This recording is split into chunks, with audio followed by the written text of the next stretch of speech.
दोस्तों आज की इस वीडियो में मैं आपके सामने लेकर आ चुका हूँ दिनेश नाम के लड़के के साथ घटी एक बहुत ही खतरनाक भूतिया घटना की कहानी, जिसे सुनकर आज आपकी रूह कांप जाने वाली है। दोस्तों जल पिशाच का जिक्र एक भयानक और खतरनाक प्राणी के रूप में किया जाता है, जो कि तालाब, झील या नदी जैसे जल के इलाकों में निवास करता है। दोस्तों जल पिशाच की कहानियाँ अक्सर उन आत्माओं से जुड़ी होती हैं जो किसी हादसे या किसी वजह से जल में डूबकर मर जाती हैं। दोस्तों अक्सर गांव के इलाकों से कई बार जल पिशाच से जुड़ी घटनाएं सामने आती रहती हैं। दोस्तों ऐसी ही एक घटना घटी थी उत्तर प्रदेश के ही एक छोटे से गांव के रहने वाले एक दिनेश नाम के लड़के के साथ। दोस्तों दिनेश के गांव में एक काली सरोवर नाम का बहुत बड़ा तालाब था।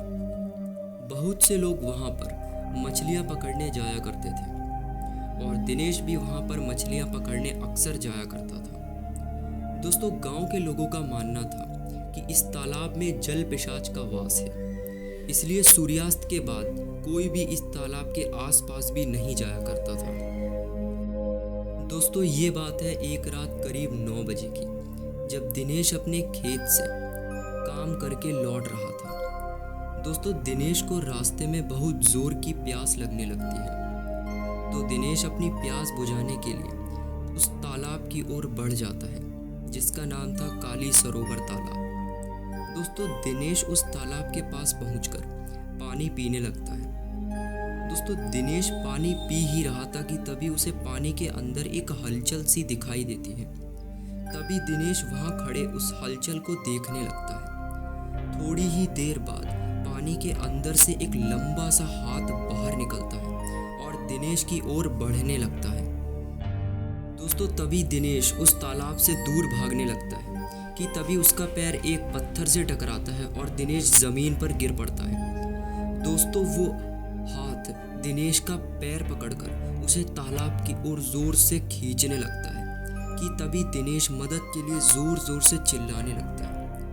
तभी वो देखता है कि गांव के कुछ लोग अपने हाथों में मशाले लेकर दिनेश की ओर भागते हुए दिखाई दे रहे हैं। दोस्तों वो जैसे ही दिनेश के पास पहुंचते हैं कि वो हाथ एकदम से गायब हो जाता है और दिनेश को लेकर वो उस तालाब से निकल जाते हैं। दोस्तों दिनेश को उस बेहोशी की हालत में देखकर गांव के लोग पूछने लगते हैं कि दिनेश को क्या हुआ, आखिर उसकी ऐसी हालत किसने की।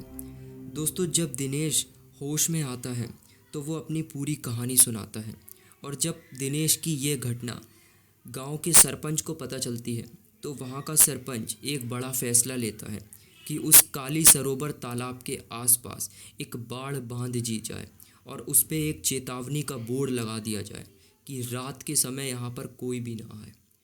दोस्तों उस दिन के बाद दिनेश कभी भूल कर भी उस तालाब की ओर रात को नहीं जाता है।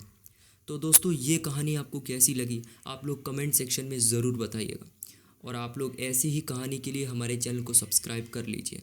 तब तक आपसे मिलते हैं हमारी नई भूतिया कहानी में। तब तक के लिए बाय।